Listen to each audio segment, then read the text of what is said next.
Kepemimpinan beliau jurnalistik Lombok Timur bisa menjadi partner di semua desa yang ada di Lombok Timur, terutama kami di sini, dan menceritakan hal-hal baik, kemudian meninggalkan yang tidak baik. Terima kasih. Selanjutnya sambutan yang terakhir akan disampaikan oleh Bapak Sekretaris Daerah Kabupaten Lombok Timur, Ayahanda Haji Muhammad Juwaidi Taufik MM. Kepada beliau kami persilakan.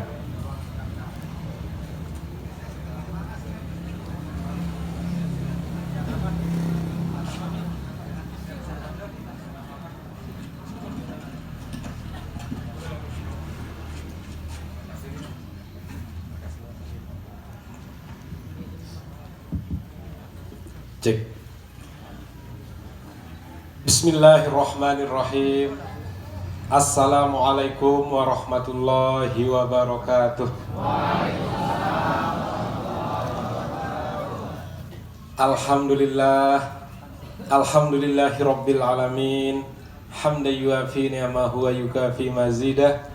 Ya Rabbana lakal hamdu kama yanbaghi li jalali wajhikal karim wa azimi sultanik.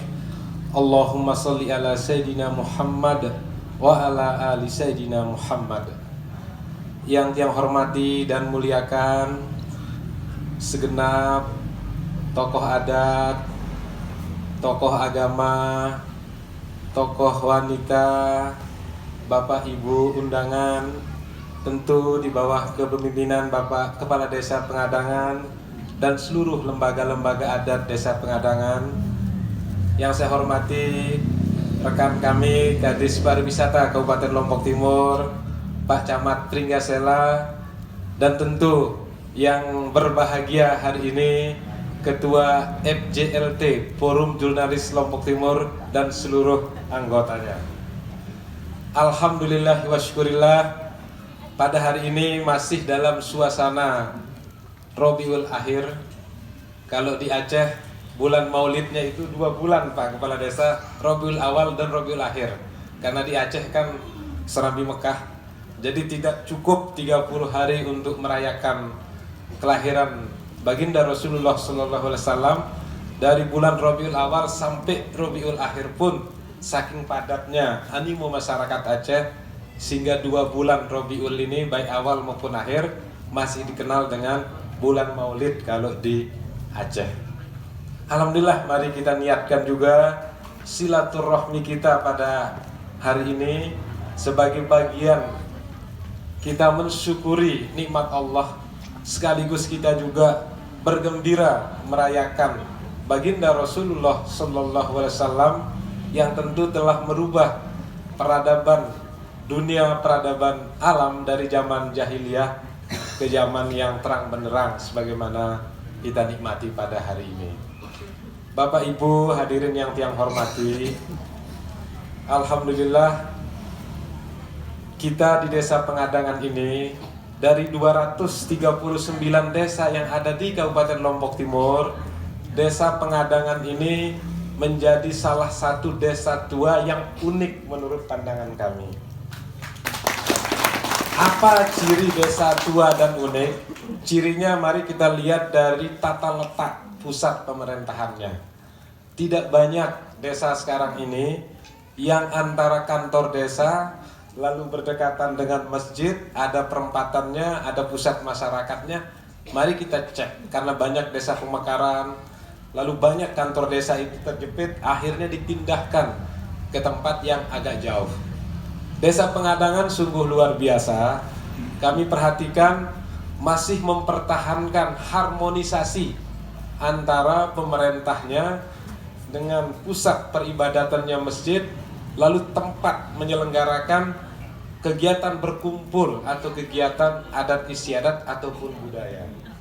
Karena itu kami pesan kepada Pak Kepala Desa dan kita semua, ini adalah warisan leluhur kita, yang apapun perkembangan desa ini lebih bagus kita pertahankan daripada kita rubah. Sepakat kira-kira Bapak Ibu? Banyak desa yang karena tekanan penduduknya, karena tekanan pembangunnya akhirnya berubah. Dan itulah yang menyebabkan harmonisasi antara pemerintah desa dengan tokoh adatnya, dengan tokoh agamanya, akhirnya mengalami perubahan juga.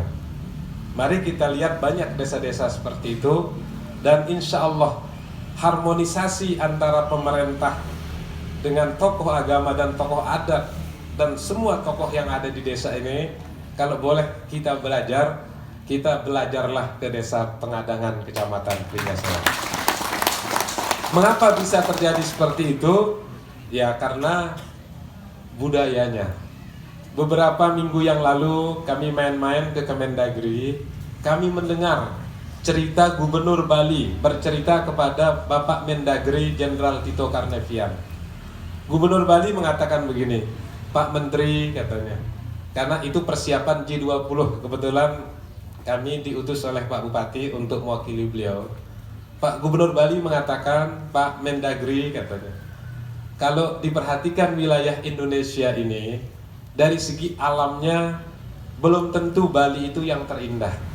Pantai-pantai di Bali pun sudah mulai mengalami degradasi, mungkin lebih bagus pantai di Lombok katanya. Banyak daerah-daerah wisata yang mengandalkan sumber daya alamnya mungkin lebih bagus daripada Bali. Tetapi sampai hari ini mengapa Bali itu tetap menjadi destinasi wisata utama Indonesia? Sederhana jawabannya Pak Gubernur Bali itu, karena kami masih mempertahankan budaya kami katanya. Luar biasa. Mengapa? Karena memang budaya ini sebagai lifestyle, artinya gaya kehidupan, sehingga masyarakat itu tidak merasa berat. Beda kalau kita paksa, Pak Kades. Beda kalau kita paksa. Keberhasilan budaya, budaya Pengadangan kemarin di Oktober itu, kami sedang uji hari ini sebenarnya. Mohon izin Pak Kepala Desa, kami sedang uji apakah berhasilnya 5.000 dulang di bulan Oktober kemarin pesona Pengadangan itu karena motivasi tertentu, atau karena stimulus dari luar, ataukah karena memang muncul dari internal masyarakatnya. Dan alhamdulillah hari ini, walaupun tidak ada momentum-momentum yang istimewa, ternyata kita juga bisa berkumpul, bisa bersilaturahmi, dan tidak membeda-bedakan seperti yang disampaikan oleh Bapak Kepala Desa. Tamu kita mau besar, mau kecil, mau pejabat, mau apa, ada stand kita ya. Itulah ajaran agama kita, karena kita yakin tamu ini pasti membawa rezeki. Apakah rezekinya kapan? Paling tidak kalau menerima tamu, bagian dari silaturahmi. Silaturahmi itu pasti kita mendapatkan rezeki yang berkah, kita bertambah sehat, dan umur kita panjang. Dan itulah yang hari ini kita, menurut Pak Rusli, Ketua FJLT, dirasakan juga oleh teman-teman media kita. Bapak Ibu hadirin yang Tiang hormati, Tiang ingin berkisah. Kemarin sudah Tiang buka di acara Musyawarah Besar FJLT, ada kisah tahun 50 sampai 70-an, mungkin terkenal kalau kita mengenalnya film Rambo itu, di mana Rambo ini mengisahkan seorang pasukan Amerika yang dikirim ke perang Vietnam. Kalau di filmnya kan Amerika itu menang. Kalau di filmnya karena ada Rambo kan, aduh tidak mungkin sekaya Rambo bau ngalhang 1000 dengan Vietnam kan tidak mungkin. Tetapi dalam buku yang kita baca dan ada filmnya di YouTube, judulnya The Post, menceritakan bagaimana seorang Menteri Sekretaris Negara Amerika yang namanya Max Namara, kalau Tiang misalnya Sekda Lombok Timur lah diperintah oleh Pak Bupati, coba ikut bergabung dengan tentara Amerika yang berperang di Vietnam. Nah, ada seorang wartawan yang namanya Neil Sehan, dia seorang jurnalis. Jadi jurnalis ini tidak mesti datang disambut-sambut seperti ini, orang perang pun ikut dia perang. Orang ribut di kerumunan pasti ada wartawan di sana. Resikonya besar menjadi wartawan. Makanya hari ini sengaja kita buat kondisi lain wartawan, kita hibur wartawan kita supaya wartawan kita tetap sehat, tetap bahagia gitu. Sehari-hari beliau berjibaku, Covid dulu wartawan masuk juga ke ruang isolasi, masuk melihat vaksin dan sebagainya. Neil Sehan ini masuk ke Vietnam bersama pasukan Amerika, ditugaskan oleh Menteri Sekretaris Negara Amerika zaman Presiden Nixon. Pertanyaannya, seperti apakah perang yang terjadi di Vietnam itu? Apakah ada kemungkinan Amerika akan menang atau kalah? Kira-kira itu hal yang ingin dicek di Vietnam. Menurut catatan Nelsehan, objektifnya dan fakta-fakta yang berimbang, Nelsehan mengatakan percuma dilanjutkan perang ini, karena pasti Amerika akan kalah. Banyak orang Amerika akan terbunuh di Vietnam ini kalau perang ini dilanjutkan. Melaporlah Nelsehan ini kepada salah satu utusan McNamara yang mengatakan, memberitakan apa adanya, melaporkan apa adanya. Marahlah McNamara ini, marahlah dia. Kamu saya tugaskan bukan untuk menjawab hal seperti itu. Disinilah kita belajar bagaimana objektivitas seorang wartawan yang namanya Nelsehan. Objektif dia mengatakan, kalau kita lanjutkan perang ini, akan banyak tentara Amerika yang terbunuh, akan banyak warga Amerika yang terbunuh. Akhirnya dia dipecat. Ditariklah Nelsehan ini oleh McNamara, kamu tidak cocok katanya. Nah, kalau kami di birokrasi sukanya ABS, asal bos senang gitu. Kalau wartawan tidak ada bosnya, siapa bosnya? Rakyat bosnya wartawan. Jadi memberitakan saja hal-hal yang apa adanya. Karena memang wartawan lahir sebagai penyambung lidah antara pemerintah dan masyarakat di awalnya. Apa yang terjadi? Akhirnya perang berpuluh-puluh tahun terjadi dan Amerika kehabisan sumber daya dan sebagainya. Di titik tertentu itulah wartawan yang namanya Nelsehan itu akhirnya meledakkan lewat beritanya yang mengagetkan seluruh Amerika Serikat. Apa hikmah yang bisa kita ambil dari perjalanan seorang Nelsehan di perang Vietnam? Bahwa memang sejatinya wartawan itu, jurnalis itu, atau reporter itu pasti sejatinya berbuat yang objektif. Kita berikan aplaus. Tadi ada yang bertanya ke tiang, Pak Sekda, apa sebedanya jurnalis, wartawan, dan reporter katanya. Mestinya yang jelaskan ini Pak Ketua. Izin kalau kami salah. Jurnalis berarti orang yang membuat jurnal. Jurnal itu diambil dari bahasa Inggris yang artinya laporan. Jadi jurnalis is itu artinya orang. Berarti orang yang membuat laporan, berita, itulah jurnalis. Lalu ada juga di Lombok Timur ini forum wartawan media online. Kali ini kan forum jurnalis Lombok Timur. Semua jurnalis yang bekerja di Lombok Timur, mengambil berita di Lombok Timur, bergabung dalam organisasi yang namanya FJLT ini. Lalu ada juga saudara kembarnya yang namanya FWMO, Forum Wartawan Media Online. Apa bedanya jurnalis dengan wartawan? Nah, kalau wartawan berasal dari bahasa Indonesia, warta, berita, wan, berarti orang yang memberitakan. Pada jadinya kan Arab bait leman bahasa Inggris, Arab bait leman bahasa Indonesia. Kalau salah mungkin tolong dikritisi. Lalu ada reporter katanya. Tadi Pak Ketua Forum menjelaskan reporter itu orang yang mewawancarai. Reporter berasal dari kata report. Report juga artinya laporan. Ada RR-nya berarti orang yang melaporkan. Kan begitu? Jadi pada dia mau wartawan, jurnalis sama reporter sama. Kalau secara umum itulah yang berfungsi, berprofesi sebagai pemberi berita kepada masyarakat kita. Bapak Ibu, rekan-rekan yang kami hormati, dalam perjalanan Desa Pengadangan ini selalu tiang intip, tiang teleskoping, sehingga kalau boleh lewat forum ini kami memberi masukan kepada Bapak Kepala Desa dan semua kita yang hadir. Penting kita memanfaatkan momentum sebenarnya.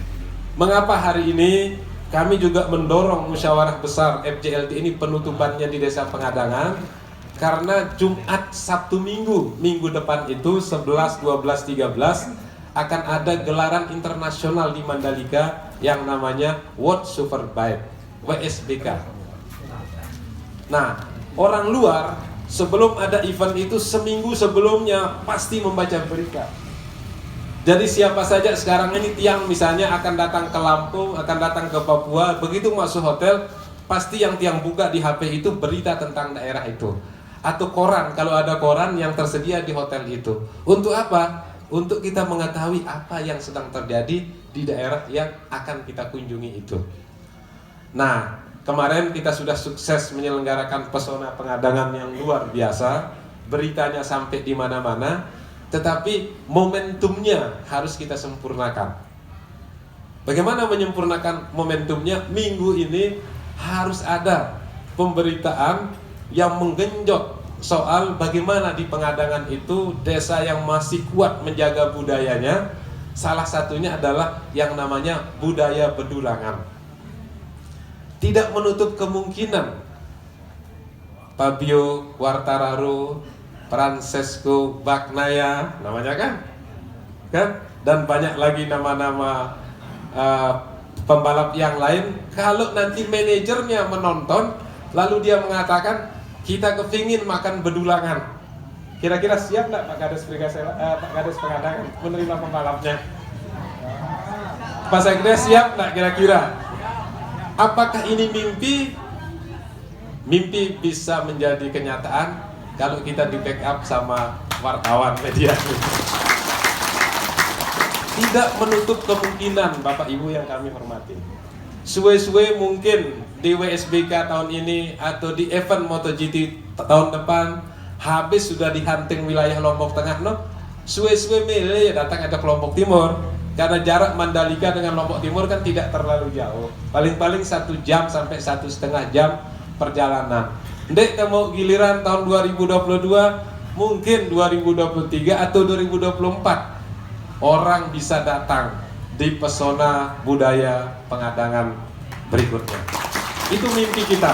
Itu mimpi kita. Apakah itu mimpi? Orang mengatakan apa bedanya atau apa bedanya kita mimpi dengan kenyataan, katanya. Ada orang bijak mengatakan kalau kita bermimpi sendiri-sendiri itu adalah mimpi. Tetapi kalau kita mimpi bersama itulah kenyataan. Nah, saya ingin kita mimpi bersama suatu saat seabrak personil yang di Mandalika itu, apakah itu pembalapnya, Umbrella Girls katanya, artinya cewek-cewek cantik yang membawa payung itu bisa datang ke Pengadangan, menyaksikan acara pesona Pengadangan, lalu kita bergabung makan di desa Pengadangan. Insya Allah bisa. Tapi kita harus punya tahapan-tahapan. Tahapan yang pertama tentunya dikenal. Mudah-mudahan teman-teman jurnalis yang hadir pada hari ini, begitu banyaknya pembalap sudah mulai datang, karena hari Rebo sudah mulai tes bebas WSBK, lalu muncul berita-berita pesona Pengadangan tentang pesona bedulangan ini, budaya bedulangan ini. Kami juga akan sounding ke Pak Sekda, ke Pak Gubernur, kepada MXGVI namanya, manajemen dari ini. Insya Allah itu bukan mimpi, bisa kita wujudkan, Bapak Ibu yang kami hormati. Terakhir sebelum menutup sambutan ini, Tiang juga ingin berbagi cerita. Pernah Tiang ceritakan sekilas waktu Tiang diundang oleh Pak Kades dan Pak Sekdes di acara hari ini. Tiang katakan tinggal 2 langkah yang kita siapkan untuk desa Pengadangan. Yang pertama, ini sudah hari ini bagaimana membranding, berkolaborasi dengan media. Karena masyarakat Pengadangan ini kan tidak karena stimulusnya, tapi karena internalnya, menikmati berpakaian lambung seperti ini, menyambut tamu itu dinikmati, sehingga tidak ada kesan capeknya. Nah, itu tinggal kita branding. Lalu Tiang bagaimana menghadirkan bisa pejabat pusat, apakah sekelas dirjen atau menteri desa, supaya bisa datang ke Pengadangan, Pak Kades. Itu PR Tiang.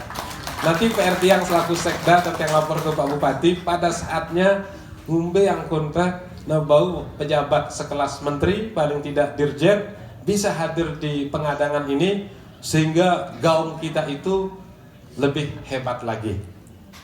Berbicara soal gaung atau bahasa sekarang ini branding, mari kita baca perjalanan Rasulullah SAW pada saat bagaimana Rasulullah hijrah dari kota Mekah ke kota Madinah, lalu membranding Madinah sebagai kota yang aman, kota perdagangan yang luar biasa, yang siapa saja hidup di Madinah itu bisa tenang.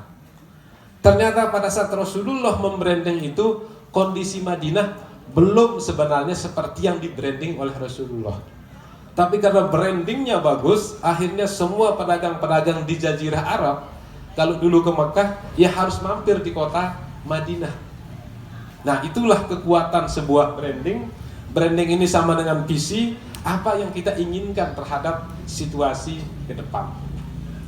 Itu yang dikatakan, mari bersama wartawan di situasi yang lapang. Tetapi apakah dalam situasi yang lapang saja kita harus bersama media membranding? Ternyata tidak. Saya baca juga, kalau saya salah mohon dikritisi, saya baca bagaimana Rasulullah memenangkan perang Khandaq. Perang Khandaq ini adalah perang yang terjadi kira-kira di 5 tahun setelah hijrah. Berarti 5 Hijriah perang Khandaq ini terjadi, di mana ada 10.000 pasukan koalisi Yahudi dan Quraisy ingin menyerang Madinah karena pertumbuhan Madinah yang begitu hebat. Jadi Bapak Ibu, itulah namanya Fastabiqul Khairat. Kita bagus pun ada orang di sekitar kita ini juga kurang suka dengan kita, kita harus tetap ingat, kita tidak boleh lengah. 5 tahun begitu Rasulullah hijriah ke kota Madinah sungguh luar biasa, sehingga para suku Quraisy yang di Mekah dan di sekitar Madinah ini ngumpe yang kunta lawan, kita serang saja Madinah ini, karena kalau Rasulullah ini tidak kita hentikan, daerah-daerah kita juga akan kalah. Kira-kira itu pendapatnya ketua-ketua suku yang di Madinah, di sekitar Madinah dan di kota Mekah. Apa yang terjadi? Rasulullah mendengar berita itu, akhirnya punya strategi. Apa strateginya?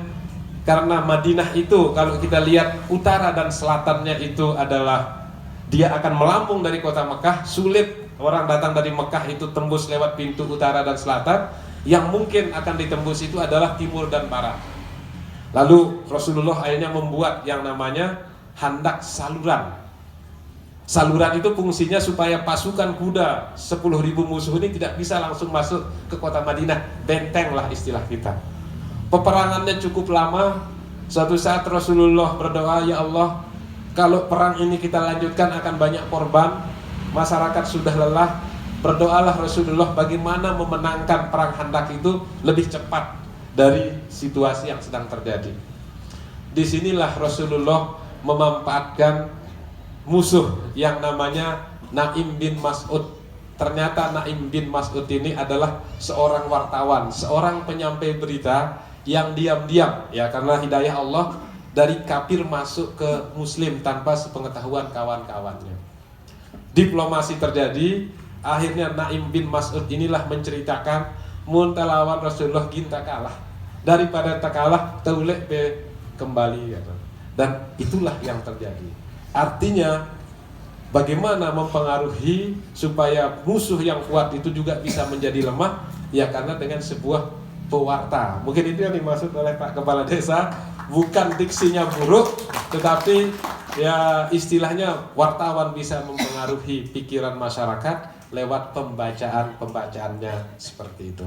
Harapan kita hari ini antara media dan pemerintah desa dan masyarakat Pengadangan menjadi sahabat, menjadi kawan. Mudah-mudahan mimpi kita untuk memastikan desa Pengadangan desa berbudaya yang tidak hanya dikenal di Lombok Timur, dikenal di Nusa Tenggara Barat, dikenal di tingkat nasional, bahkan di internasional, akan dapat kita wujudkan bersama. Mungkin itu kata kunci dari silaturahmi kita pada hari ini. Insya Allah itu bukan mimpi. Sekali lagi, kalau kita punya cita-cita sendiri-sendiri, itu adalah mimpi. Tapi kalau kita bercita-cita bersama, insya Allah itulah kenyataan. Demikian, billahi taufik wal hidayah. Wassalamualaikum warahmatullahi wabarakatuh.